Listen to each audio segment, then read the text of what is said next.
that inbound marketing is it's a wave that's been around for 5 years, right? The first movers have already taken advantage and leaped out to the front. Over the next 5 years, there's an opportunity of tens of thousands of small businesses to jump on the bandwagon.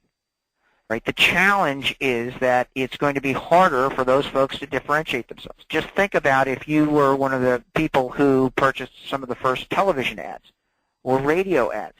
Those are the people who are optimizing their website in 2007 for inbound marketing. Right? What if you were the first person to buy the back pages of the Yellow Pages in 1945? You would have a huge advantage, and that is the same advantage that people have today if they effectively practice inbound marketing, with two differences. Number one, it moves a lot quicker, and number two, in every single industry, in every single location, you see 3 big winners and everybody else gets annihilated. Right? And so the opportunity for people who understand this digital process is to align themselves with an industry expert so they can get out in front. If you're behind your competitors, that comes with a huge kind of impact, right? And that means there's a competitive imperative to catch up. If you're ahead, what you want to do is lengthen that lead. And the best way to do that is completely understand how to connect with the people who are desperately looking for your product. So over the next 5 years, and so it's not only the quantity, but it's also the quality. There's world-class folks who are creating HVAC content. You're actually one of them. But if people aren't doing that, if they're not particularly good in English, right, if they can't write a good blog article, if they don't understand a call to action, all it does is it delay things. Inbound marketing is a tsunami wave that's hitting the beach. It's already hit, right? It's going to the second wave. Right? And you can't take it from a laissez-faire perspective anymore. You can't just say, I'm going to start doing it in December. Because if you do say that, all you're doing is letting your competitors widen the moat.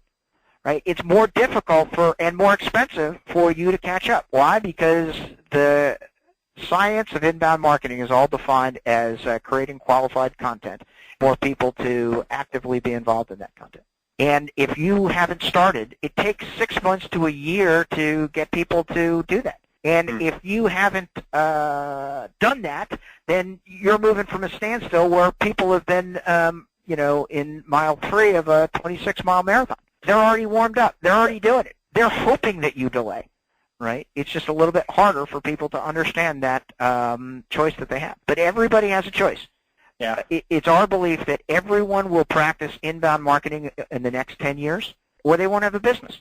If they require additional customers, and you're ignoring or not trying to improve your best customer source, right, then I'm scratching my head trying to understand how you're going to, unless you don't want to grow your business. Looking for new leads and customers. The single best source by all of the scientific studies over the last 5 years have been people who come to your website and drop their contact information. Right? In 10 years, that's going to be a move from half of the leads you generate to 75 or 80 or 90. Who knows what it is? But no one says it's going down. Internet usage is reduced. Everybody says, the increase is going to be more dramatic. Consequently, you're either going to play to those statistics, or you're going to stick your head in the sand.